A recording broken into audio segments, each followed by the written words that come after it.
Good afternoon, everyone. We are back again with yet another insightful and engaging Facebook Live session by Sharda Hospital, Greater Noida. My name is Dr. Marusha, pediatrician from Sharda Hospital, and I will be hosting this informative session. Today we have our expert, Dr. Soumya Mittal, Head and Senior Consultant, Department of Neurology, Sharda Hospital, Noida. Thank you, sir, for joining us today. Thank you, doctor, for having me here. So, sir, you're welcome. And before we start this discussion, let me introduce Dr. Soumya Mittal to our viewers. Dr. Soumya Mittal is Head and Senior Consultant in Department of Neurology, Sharda Hospital, with over 20 plus years of experience in the field of neurosciences. Dr. Mittal is a member of several prestigious organizations, including the Association of Physicians of India, the Indian Stroke Association, and the Indian Academy of Neurology. Today, in this session, we will be discussing migraine, symptoms and causes, treatment and prevention. So, Soumya Mittal sir, please enlighten us, our audience, with some basic information about migraine. देखिए, migraine एक बहुत common neurological problem है. यहाँ पे patients को commonly sir में दर्द होता है और उसकी वजह से ही इन लोगों को बहुत प्रॉब्लम होती है. कॉमनेस्ट न्यूरोलॉजिकल प्रॉब्लम मैं एक तरह से बोलूँगा कि काफ़ी लोगों को इसमें प्रॉब्लम रहती है. लेडीज़ में अक्सर ज़्यादा होती है मेल्स के मुकाबले, बट बहुत रैम्पेंट बीमारी है. मेरे ख्याल से दुनिया में कोई नहीं होगा जिसको कभी सर में दर्द नहीं हुआ होगा. तो ये चीज़ हमेशा एक सर में दर्द का एक वेरिएंट है, तो वो हमेशा माइग्रेन में हमें एक परेशानी दे सकती है. Okay sir, thank you. So sir, what are the symptoms of migraine and how is it different from normal headache? देखिए, सिम्टम्स ऑफ माइग्रेन में सबसे पहला सिम्टम और सबसे क्रूशियल सिम्टम होता है हेडेक. जो सर में दर्द है वो सबसे इसका मेन सिम्टम है, पर ये अकेला सिम्टम नहीं है. माइग्रेन अगर देखें तो इसमें 3 फेज या 4 फेज माने जाते हैं. एक फेज होता है जो माइग्रेन से हेडेक से पहले होता है, फिर एक हेडेक के दौरान और फिर हेडेक के बाद. तो हेडेक के जो पहले होता है उसमें अक्सर हमें घबराहट होती है, एक थकान सी लगती है, कभी कभी परेशानी सी लगती है. काफ़ी लोग पहचान जाते हैं कि हमें हेडेक आने वाला है. हेडेक के अपने आप में सिम्टम देखें तो उसमें कॉमनली हेडेक इटसेल्फ होना, हेडेक होना, और उसके साथ उल्टी होना या उल्टी का आभास होना, नौशिया होना, आँखों में रोशनी चुभना, रोशनी से या लाइट से सर में दर्द बढ़ जाना, आवाज़ से सर में दर्द बढ़ जाना, या फिर मान लीजिए कोई बहुत स्ट्रॉन्ग स्मेल है, किसी को परेशानी उससे होना. ये बहुत कॉमन फीचर्स हैं जो हमें हेडेक के फेज़ में मिलते हैं. एक नेसल कंजेशन काफ़ी लोग रिपोर्ट करते हैं कि नाक जो है वो भरी भरी सी लग रही है. कभी कभी कान में भी उसी का एक सिम्टम लगता है कि उसमें कान भारी सा लग रहा है या कान में कुछ आवाज़ सी आ रही है. कुछ लोग कंप्लेंट करते हैं कि हमें साथ में गर्दन में दर्द है या हाथ में दर्द है. ये कॉमन सिम्टम्स हैं हेडेक के. और उसके बाद एक पोस्ट हेडेक फीचर आता है, सिंड्रोम आता है, जिसमें पेशेंट को चक्कर आ रहे हैं, थकान सी लग रही है, एक फीलिंग ऑफ जनरलाइज टायर्डनेस है कि बस थोड़ी देर आराम कर लें, थोड़ा सा आराम आ जाएगा. इस टाइप के फीचर्स होते हैं. अब माइग्रेन अपने आप में काफ़ी सारे वैरायटीज़ का होता है. जैसे ऑप्थाल्मोप्लेजिक माइग्रेन हो गया, इसमें हेडेक के साथ साथ आँख में प्रॉब्लम आती है कि धुंधलापन नज़र आएगा या दिखना बंद हो जाएगा. दूसरी तरफ होता है जिसको हम बोलते हैं हेमीप्लेजिक माइग्रेन. इसमें हाथ पैर एक तरफ से कमज़ोर हो जाएंगे सर दर्द के साथ. ज़्यादातर सर दर्द होने के बाद कमज़ोरी आती है, कभी कभार कमज़ोरी आती है और उसके तुरंत बाद हेडेक आ जाता है. और इसी टाइप से और भी वैरायटी है, ये कहते हैं वर्टिब्रल बेसिलर हेडेक माइग्रेन. इसमें क्या होता है, हमें जो है चक्कर कॉमनली आते हैं, साथ में हेडेक होता है, पर चक्कर का जो सिम्टम है, उल्टी का जो सिम्टम है, वो सबसे ज़्यादा कॉमन होता है. तो इस वैरायटीज़ में हमें काफ़ी सारे हेडेक्स हैं, अलग अलग वैरायटी के हेडेक हैं. अब इसको बाकी हेडेक से कैसे डिफ्रेंशिएट करना है वो थोड़ा सा कठिन सवाल है आपका, क्योंकि उसके लिए हमें बाकी सारे फीचर्स जानने होते हैं. क्योंकि हर हेडेक का जो है वैरायटी, उसका एक अलग सिम्टम और होता है जो हमें हेल्प करता है कि हम माइग्रेन से उसको डिफ्रेंशिएट कर पाएँ. जैसे एक चीज़ होती है जिसको हम बोलते हैं क्लस्टर हेडेक. तो क्लस्टर हेडेक में हमारी हेडेक के साथ साथ हमारी आँख जो है वो कभी कभी लाल हो जाती है या उससे पानी आने लगता है. फिर duration of headache, cluster headache में ज़्यादातर आधे घंटे, 5 मिनट, 10 मिनट ऐसे होता है और बार बार दिन में हेडेक होता है. इसमें माइग्रेन में हेडेक लगातार चलेगा, कम से कम 6 घंटे या 3 से 4 दिन तक हेडेक लगातार चलता रहता है। तो ड्यूरेशन ऑफ हेडेक से फ़र्क आता है। वहीं पे अगर हम आँखों वाली कंप्लेंट लें, ग्लॉकोमा हो गया, तो उसमें आँखों का फीचर बहुत सिग्निफिकेंट होता है। आई पेन बहुत ज़्यादा होता है, हेडेक उतना सिवियर नहीं होता या आई पेन से रिलेटेड होता है, तो वो हमें पता चलता है कि हाँ यहाँ पे हमें ग्लॉकोमा का फीचर है। फिर हेडेक अपने आप में और बहुत सारी वैरायटीज से होता है। मान लिया आपको ब्रेन हेमरेज है, मान लिया ब्रेन इन्फेक्शन है, तो ये सब अपने आप में भी हेडेक और वॉमिटिंग, ये सारे फीचर्स उसमें भी हमें आते हैं। तो फीचर्स ऑफ हेडेक जो है वो काफ़ी कुछ ओवरलैप करते हैं, तो हमें एक प्रॉपर डायग्नोसिस होनी चाहिए कि हम माइग्रेन ही डील कर रहे हैं, कुछ और डील नहीं कर रहे हैं। सो सर, व्हाट ट्रिगर्स माइग्रेन? देखिए, ट्रिगर जो है ये इंडिविजुअल होता है, हर आदमी का एक अलग ट्रिगर होता है। काफ़ी बार नहीं भी होता है, बट ज़्यादातर जब हम कहते हैं कि नहीं है, तो हम सिर्फ उस बारे में सोच नहीं पाए हैं कि क्यों हमें हेडेक ट्रिगर हो रहा है। और ये बहुत सारे वेरी ट्रिगर्स होते हैं। हमने जैसे बोला कि लाइट से सेंसिटिविटी या आवाज़ से सेंसिटिविटी, स्मेल से सेंसिटिविटी, ये कॉमन हमारे ट्रिगर्स हैं जो हमें कॉमनली हिस्ट्री में जो पेशेंट हम देख रहे हैं उसी समय मिल जाते हैं कि हमें उसमें क्या ट्रिगर है। बहुत लोग होते हैं जिनको फास्ट फूड से ट्रिगर होता है, कॉफ़ी से, कभी कभी टी से, इनसे होता है। लैक ऑफ स्लीप बहुत इम्पॉर्टेंट है। हमारी जो स्क्रीन है, मोबाइल का ज़माना आ गया है, तो मोबाइल से, लैपटॉप से, इनकी स्क्रीन के कंटिन्यूस से यूज़ से हमारा माइग्रेन बहुत ट्रिगर होता है। तो ये ट्रिगर्स हैं जो हमारे हर पेशेंट में एक अलग कंपोनेंट देता है, एक अलग वैरायटी देता है कि उसको क्यों हो रहा है। हमें अपना ट्रिगर खुद आइडेंटिफाई करना पड़ेगा, क्योंकि वो हमें सोचना पड़ेगा कि क्या है। और एक हर आदमी का एक अलग पैटर्न होता है। कुछ लोग होते हैं जिनको चॉकलेट खा के आराम आ जाता है, वहीं पे काफ़ी लोग हैं जिनको चॉकलेट खा के ट्रिगर हो जाता है। काफ़ी लोग हैं जो सो जाते हैं, हेडेक में भी सो जाते हैं, जब उठते हैं तो हेडेक और बढ़ा हुआ मिलता है। वहीं पे 90% ऑलमोस्ट पेशेंट कहते हैं कि हाँ जी हम सो जाते हैं तो आराम आ जाता है।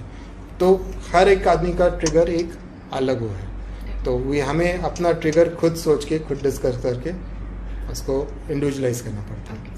So sir, what causes migraine? देखिए, माइग्रेन कॉज क्या करता है ये अभी क्लियर नहीं है। We don't have a definite pathology की माइग्रेन के पीछे क्या है। तो कॉमन जो चीज़ें मानी जाती हैं हमारे यहाँ न्यूरोलॉजी में वो ये है कि एक तो ब्रेन में कुछ एरिया हो सकता है जो माइग्रेन का ट्रिगर हो, माइग्रेन का सेंटर है, जैसे थैलामस हो गया है, या ब्रेन स्टेम के कुछ पार्ट्स हैं जैसे पॉन्स हैं। तो ये वाले एरियाज़ हैं जिनको माना जाता है कि यहाँ पे माइग्रेन डेवलप हो सकता है। तो ये एरिया हाइपर एक्टिव होता है कुछ लोगों में, जिसकी वजह से माइग्रेन हो सकता है। दूसरी थ्योरी आती है कि हमारे माइग्रेन में अक्सर होता है कि पेशेंट्स को यहाँ पे जो ब्लड वेसल्स हैं उनमें सूजन लगती है, यहाँ पे ऐसे पल्स फील होती है उनको। तो एक थ्योरी है वास्कुलर थ्योरी की, बेसिकली जो माइग्रेन है उसमें इनिशियली ब्रेन के कुछ एरिया में खून का सप्लाई कम हो जाता है और उसके बाद वो बढ़ता है। तो जब वो कम हो जाता है तो हमारे पहले वाले सिम्टम मिलते हैं हेडेक चालू होने से पहले, और जब वापस बढ़ता है तो फिर वो हेडेक का सिम्टम देखे जाता है।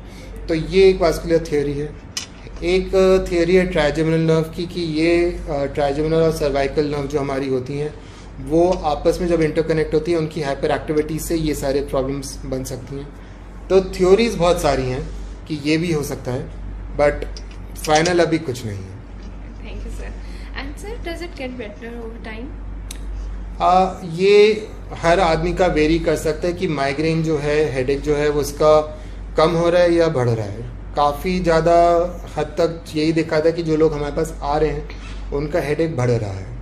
एक दो बार हेडेक देखिए सबको हो गया है, कोई ऐसा बंदा नहीं होगा जिसको कभी हेडेक नहीं हुआ होगा। तो हेडेक की फ्रीक्वेंसी बढ़ती है, और जब हेडेक की फ्रीक्वेंसी बढ़ती है तो अब वो एक प्रॉब्लम आती है। दूसरी जगह हेडेक की फ्रीक्वेंसी कभी कभी वही रहती है, हेडेक की इंटेंसिटी बढ़ती है। जो सिम्टम्स हैं, आज पेशेंट को हेडेक हो रहा है, बाकी कुछ नहीं हो रहा, कभी कभी उसके बाद उसको नॉशिया, वॉमिटिंग डेवलप हो जाता है, फोटोफोबिया बाद में डेवलप हो जाता है। तो ये सारे सिम्टम्स एक्सपैंड कर सकते हैं धीरे धीरे। प्रॉब्लम ये है कि जब ये सिम्टम्स एक्सपैंड करते हैं तो हमें बाकी चीज़ें भी सोचनी पड़ती हैं, क्योंकि हर आदमी जिसको माइग्रेन है ज़रूरी नहीं कि कुछ और नहीं हो सकता। मान लिए किसी पेशेंट को ब्रेन हेमरेज हो रहा है, हो सकता है उसको पहले माइग्रेन रहा, आज वो ब्रेन हेमरेज के सर के दर्द के साथ आया है। तो हमें वो चीज़ें देखनी पड़ती हैं कि क्यों वो माइग्रेन है या नहीं है। तो उसमें सबसे इम्पॉर्टेंट चीज़ होती है कि जो कैरेक्टर है हेडेक का वो क्या चेंज हुआ है। क्या एक हेडेक जो पहले रेगुलर होता था उसका इंटेंसिटी, उसका वैरायटी, उसका टाइप की किस टाइप का पेन है वो चेंज हो गया है, उसका एसोसिएटेड फीचर्स क्या चेंज हो गए हैं। ये सारे फीचर्स हम देखेंगे तो हमें एक थोड़ा सा आइडिया लग सकता है कि ये बेसिकली माइग्रेन में ही आ रहा है या कोई और वैरायटी आ रही है। माइग्रेन में कभी कभी जैसे आपने कहा फ्रीक्वेंसी बढ़ती है। जब फ्रीक्वेंसी बढ़ती है तो अगर वो मान लीजिए 10 से 15 दिन के ऊपर चला जाता है तो हम उसको बोलते हैं क्रोनिक माइग्रेन। और माइग्रेन के ट्रीटमेंट में ये चीज़ बहुत इंपॉर्टेंट आती है। So, sir, can migraine itself lead to stroke?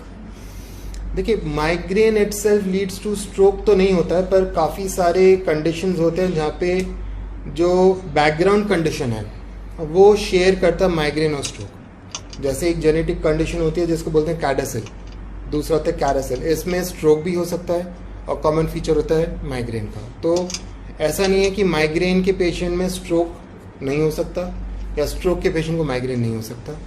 और ऐसी भी कंडीशंस हैं जहाँ पे दोनों फीचर्स अलग अलग स्टेज पे डेवलप कर सकते हैं। तो ये चीज़ें हैं। So, sir, are migraines hereditary? Yes, migraines can be hereditary, but not necessarily कि हर माइग्रेन हेरिडिटरी है।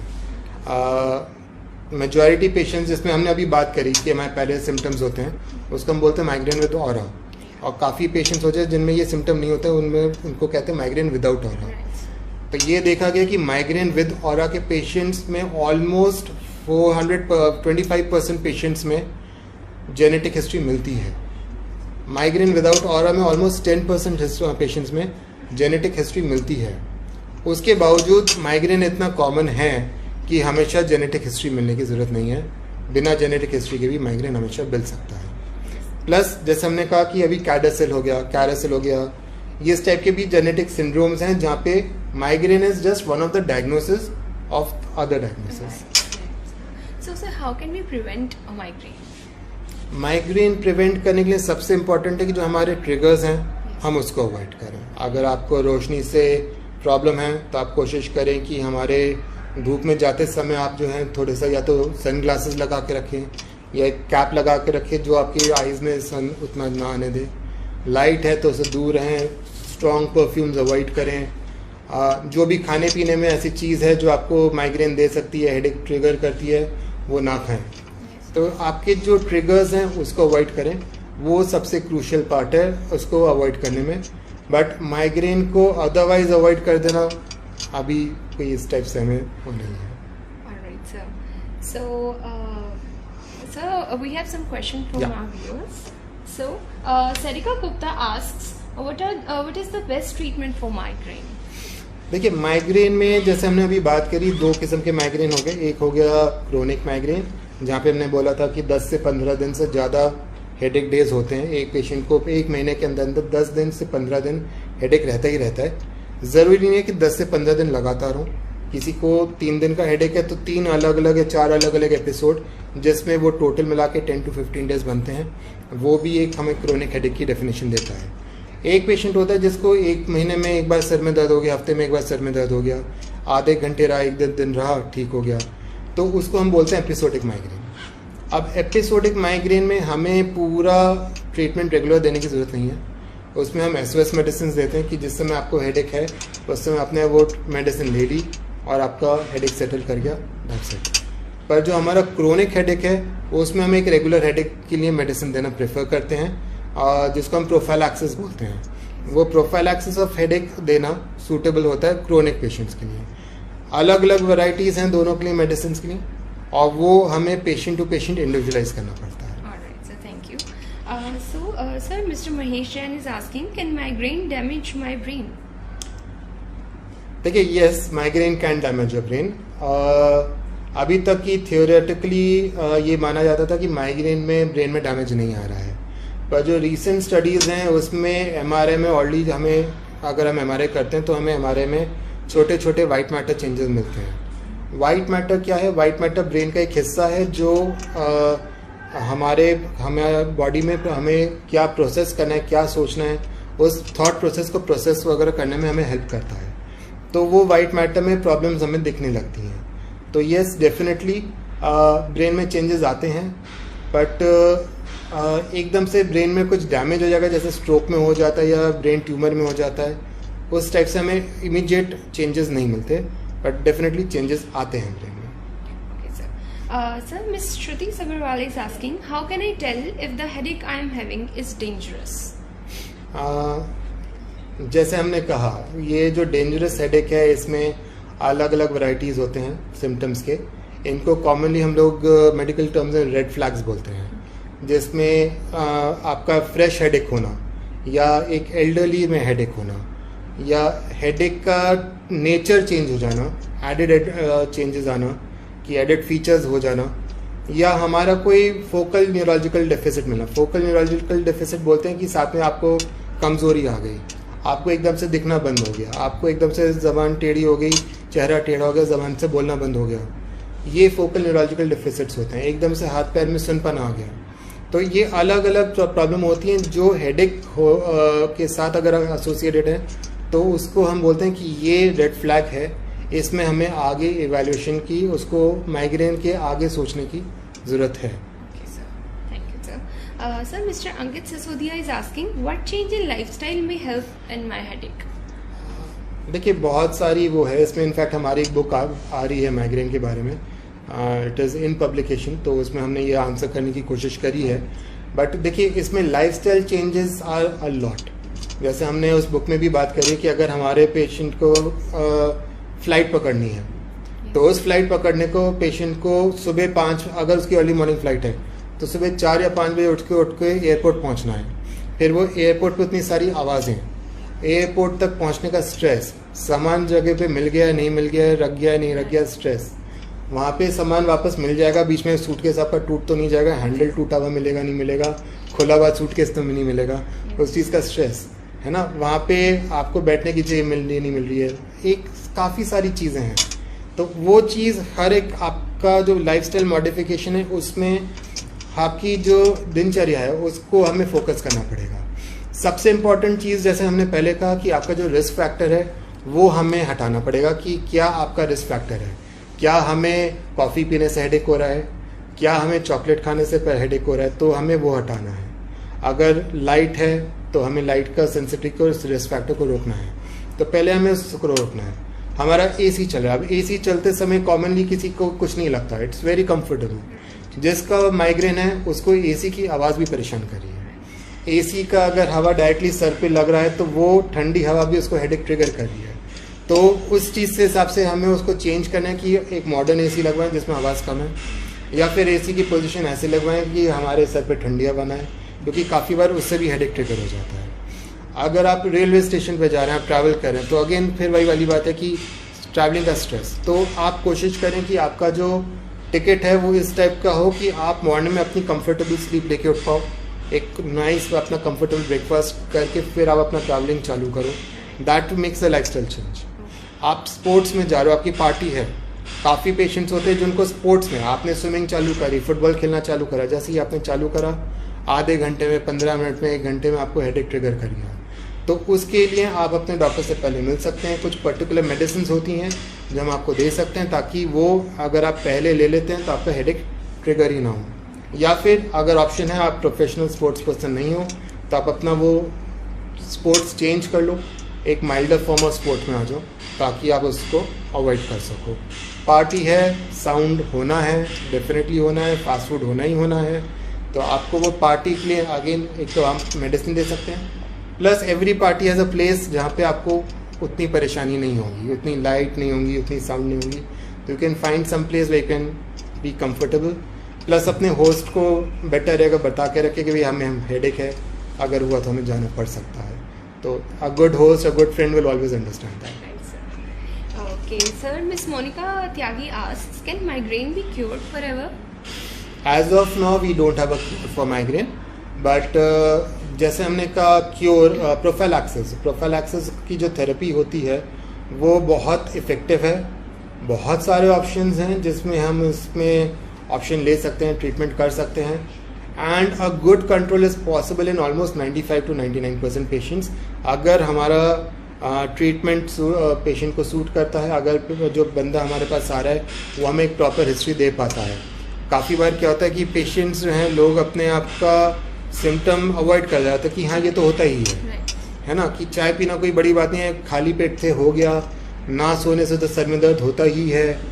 ये चीज़ें आप उसको नज़रअंदाज ना करें, आप अपने डॉक्टर को बताएं, क्योंकि यही सारी चीज़ें हमें क्लू देती हैं कि हमें आपको क्या दवाइयाँ देनी हैं और कैसे आपको आराम दे सकते हैं। तो अपना सिम्टम प्रॉपर्ली बताना बहुत ज़रूरी है। Sir, Mr. Deshraj is asking what kind of radiology and pathology tests need to be done to check for migraine problems? देखिए, माइग्रेन में ideally speaking it's as far as investigation is concern, it is a diagnosis of exclusion in a way, क्योंकि migraine में अपने आप में कोई भी pathological या रेडियोलॉजिकल फीचर कॉमनली नहीं मिलेगा। जैसे मैंने कहा कि हाँ वाइट मैटर चेंजेस हमें एमआरआई में मिलते हैं, तो यस वो हैं, बट ऐसे बहुत सारे मिमिक्स हैं, वो बहुत सारी कंडीशंस हैं जिसमें और भी वाइट मैटर चेंजेस मिलते हैं। तो विदाउट अ प्रॉपर हिस्ट्री एक एमआरआई जस्ट करके हम ये नहीं बोल सकते कि हाँ पेशेंट को माइग्रेन है।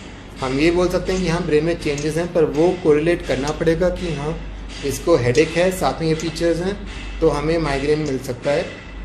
माइग्रेन में टेस्टिंग जो हम करते हैं वो हमारे जो बाकी कंडीशंस हैं उनको रूल आउट करने के लिए होता है। अगर आपके न्यूरोलॉजिस्ट, आपके डॉक्टर्स आपको सजेस्ट कर रहे हैं किसी टेस्ट के लिए, तो वो या तो आपकी थेरेपी को मॉनिटर करना चाह रहे हैं या फिर आपका कंडीशन रूल आउट करना चाह रहे हैं। मान लीजिए जैसे हमने कहा कि हेमीप्लेजिक माइग्रेन होता है कि पेशेंट को हेडेक भी हुआ और पेशेंट को वीकनेस भी हो गई, बोलना बंद हो गया है। अब जब ये पेशेंट आएगा हमारे पास इमरजेंसी में, तो हम सोचेंगे कि ये स्ट्रोक है, तो वो हमारे पास हमें बाद में पता है कि वो हेमीप्लेजिक माइग्रेन है, पर at that point of time जब तक पेशेंट ये नहीं बता पा रहा कि हाँ मुझे हेडेक था पहले, उसके बाद हुआ है, या अदरवाइज भी हमें वो चीज़ लगे कि ये स्ट्रोक है, तो हमें उसको रूल आउट करने के लिए एक एमआरआई या एक जो भी हमारी रेडियोलॉजिकल इन्वेस्टिगेशन है उसको प्लान करना पड़ेगा। दूसरी जगह मान लीजिए ब्रेन हेमरेज हो गया है, तो हमें उसको देखना पड़ेगा, उसमें सीटी स्कैन करके हमें रूल आउट करना पड़ता है कि ब्रेन हेमरेज तो नहीं है। ब्रेन इन्फेक्शन में अगर हम मेनिंजाइटिस की बात करें, सेम कंडीशन आती हैं, हेडेक होता है, वॉमिटिंग होती है, फीवर एक एडिशनल फीचर है। तो अगर हमें रूल आउट करना है तो अगर उसमें हमें वापस CSF जो है उसका टेस्टिंग करनी पड़ती है, पैथोलॉजिकल टेस्टिंग करके, तो वो एक अलग कंडीशन है जहाँ पे हमें वो चीज़ देखनी पड़ती है। इसकी जो मेडिसिन हैं वो अलग अलग होती हैं, जैसे हम कभी कभी जो मेडिसिन देते हैं उसका ब्लड लेवल क्या पहुँचा हुआ है, टॉक्सिक लेवल तो क्रॉस नहीं कर गया है, वो भी हमें देखना पड़ता है, तो उसकी भी ब्लड टेस्ट अक्सर होते हैं। बट माइग्रेन पर से डायग्नोज करने के लिए इंडिविजुअल हेडेक, इंडिविजुअल स्कैनिंग या इंडिविजुअल पैथोलॉजिकल रिपोर्ट डायरेक्टली आपको इन्फॉर्म कर देगी कि हाँ ये माइग्रेन है, ऐसा नहीं है, वो पॉसिबल नहीं है। Sir, Niharika Mittal is asking, what should she do if her migraine attack is lasting for more than 3 days? देखिए, first and foremost meet your doctor, क्योंकि अगर आपको हेडेक 3 दिन तक है, इसका मतलब आपका दो सर्कमस्टांसेस इसमें इवैल्यूएट करते हैं। 1, आप ट्रीटमेंट पे हो, नंबर 2 आप ट्रीटमेंट पे नहीं हो। तो नंबर 1 अगर आप ट्रीटमेंट पे नहीं हो तो you have to meet your doctor and start some therapy for it. Number 2, अगर आप ट्रीटमेंट पे हो तो आपका जो मेडिसिन है, ज़रूरी नहीं है कि हर पेन किलर हर आदमी में इफेक्टिव हो, या एक लेवल ऑफ पेन के बाद एक पेन किलर हो सकता है इनइफेक्टिव हो जाए। तो उस केस में या तो आपकी डोज भी बढ़ाई जा सकती है, आपका इफेक्टिविटी जो है वो जैसे जैसे कम होता है उस हिसाब से हमें कभी कभी ड्रग भी चेंज करना पड़ता है। तो एंड फाइनली अगर बहुत ज़्यादा इंटेंसिटी है, बहुत ज़्यादा फ्रीक्वेंसी है, तो we have to consider prophylaxis. Sir, Nikhil Ratan is asking, is ibuprofen good for migraine? देखिए, it is more of a thing कि आपको क्या सूट करे। जैसे हमने अभी कहा कि कभी कभी आपको पेन किलर दिया जा रहा है माइग्रेन के लिए, हेडेक के लिए, नॉट जस्ट माइग्रेन, किसी भी हेडेक के लिए, और आपको वो सूट नहीं कर रहा है, तो वो चीज़ हमें फिर चेंज करनी पड़ेगी। First line yes, paracetamol, Crocin, ये जो दवाई होती है यहाँ से भी हम स्टार्ट कर सकते हैं, and with that ibuprofen is one of the medicine जो हम दे सकते हैं। बट ये फर्स्ट लाइन थेरेपी मानी जाती है कि ये हम स्टार्ट करते हैं, ज़रूरी नहीं कि आपको इस पर असर आ जाए, कभी कभी इसके आगे हमें बढ़ना पड़ता है। Thank you, sir. Sir, Ananya wants to know what's the fastest way to cure migraine. The fastest way to cure migraine is to take your medicine as soon as possible. आपका जैसे ही हेडेक स्टार्ट होता है आप तुरंत अपनी दवाई ले लें। ज़्यादातर होता ये है कि पेशेंट्स वेट करते हैं कि इस हेडेक हो रहा है, बहुत ज़्यादा दवाई नहीं खानी है, किडनी प्रेशर आ जाएगा, लिवर प्रेशर आएगा, तो वो अवॉइड करते हैं कि कोशिश करते हैं कि नहीं हो, और उस केस में हेडेक बढ़ के काफ़ी सीवियर हो जाता है। उसके बाद वो हेडेक की मेडिसिन लेते हैं, तो वो पेन किलर आपको इतनी तेज़ी से आराम नहीं देने वाला। अगर आपका 1% पे हेडेक है आप वहाँ पे दवाई खा रहे हो, और एक 50% आपका हेडेक है वहाँ पे आप दवाई खा रहे हो, दोनों में आराम आने में आपको डिफरेंस मिलेगा। तो डेफिनेटली अगर आप दवाई पहले ले रहे हैं तो आपको क्योर ज़्यादा जल्दी मिल पाएगा। Thank you. Sir, Suji Kashyap is asking, are there some lifestyle changes that might help prevent my headaches, such as diet, exercise or meditation? हम ऑलरेडी इस बारे में बात कर चुके हैं कि डेफिनेटली डाइट मॉडिफिकेशन जो है वो इम्पॉर्टेंट है। काफ़ी माइग्रेन पेशेंट्स ओवरवेट होते हैं, तो लॉस ऑफ वेट जो है वो काफ़ी हेडेक की फ्रीक्वेंसी कम करने में हेल्प करता है। जो स्क्रीन एक्सपोजर है वो हमने कहा उसको हमें कम करना चाहिए। डेफिनेटली डाइट में जो आपका ट्रिगर है वो अवॉइड होना चाहिए। और क्या और कौन सा ट्रिगर जानना चाह रही है? One was diet, diet, exercise and meditation. Exercise is again important, पर एक्सरसाइज में हमें ध्यान रखना है कि ये एक्सरसाइज करते समय आपका हेडेक ना ट्रिगर हो। लाइक वी सेड कि कभी कभार एक्सरसाइज करने में या हमारी जो कोई पर्टिकुलर स्पोर्ट्स है उसको करने में हमारा हेडेक ट्रिगर होता है, तो एक्सरसाइज करते समय we have to be careful कि हमारा एक्सरसाइज से ट्रिगर ना हो रहा हो, तो हमें उसको भी मॉड्यूलेट करना पड़ेगा कि हमें कितना एक्सरसाइज करना है ताकि हम कंफर्टेबल रहें। एंड मेडिटेशन, योगा डेफिनेटली हमें हेल्प करता है, म्यूज़िक थेरेपी डेफिनेटली हेल्प करता है, तो ये सब हम साथ में कर सकते हैं। That answers Nishant Tyagi's question also, who asked what can I do in my daily life to help manage my migraines. So next question is by Mohammed, who is asking what food should I avoid in migraine. देखिए, ऐसा कोई particular food नहीं है जो हमें avoid करना है। ये कॉमन हम आपको ट्रिगर्स बता सकते हैं कि अगर 100 पेशेंट है तो 100 में से 80% पेशेंट ये लेके आते हैं, जिसमें से fast food, Chinese food, coffee triggers, ये सारी कोल्ड ड्रिंक्स, ये सारे कॉमन फूड्स होते हैं जो कर सकते हैं हेडेक ट्रिगर। पर ये कोई भी एक पर्टिकुलर आइटम से होता है ऐसा नहीं है, हर आदमी का ट्रिगर फ़र्क है, तो आपको अपनी डाइट में अपने पैटर्न में आइडेंटिफाई करना पड़ेगा कि आपको क्या लेके हेडेक होता है। काफ़ी लोगों को आइसक्रीम खा के भी होता है, बहुत लोग होते हैं जिनको आइसक्रीम खा के एक रिलैक्स फीचर मिलता है, दे फील कंफर्टेबल कि हाँ we have had a good ice cream, they feel better after that. तो डेफिनेटली आपका जो हेडेक है ये उसका जो ट्रिगर है वो आपको आइडेंटिफाई करना पड़ेगा। तो एक पर्टिकुलर डाइट, कोई पर्टिकुलर आइटम अवॉइड करके नहीं इसमें आपको बेनिफिट मिलेगा, आपको अपना पर्टिकुलर फूड आइटम खुद सेलेक्ट करना पड़ेगा। So Mr. Anuj Seth asks, what are the home remedies to relieve migraine symptoms? देखिए, होम रेमेडीज़ में सबसे अच्छा होता है कि आप एक अंधेरे कमरे में लाइट ऑफ करके अपना बिल्कुल जब आपका कंफर्टेबल लेवल ऑफ एसी है ठंडा करके टेक अ गुड नैप। सबसे अच्छा तरीका वो है आपको अगर हेडेक हो रहा है उसमें आराम देने में। बाकी अगर हम दादी नानी के नुस्खों की बात करें तो कहते हैं बादाम का तेल अगर थोड़ा सा लगाया जाए तो काफ़ी अच्छा लगता है। कैम्फर काफ़ी लोग सजेस्ट करते हैं कि ये हम अगर आसपास रखें तो अच्छा लगता है। चंदन काफ़ी माथे पर अप्लाई करने से दे फील बेटर। काफ़ी लोग सिर्फ बाम लगा के काम चलाते हैं, तो ये सारी चीज़ें करी जा सकती हैं, बट अगर हम साइंटिफिकली उसको कंक्लूड करना चाहें तो we don't have a paper on it, but definitely help कर सकते हैं। Sir, Miss Snigdha Roy is asking, can any of my medicines such as birth control pills be making my migraine headaches worse? कर सकता है। Number 1, birth control पिल में अपने आप में एक प्रॉब्लम होती है कि they can trigger what is known as CVT। ये common feature, common side effect होता है बर्थ कंट्रोल पिल्स का।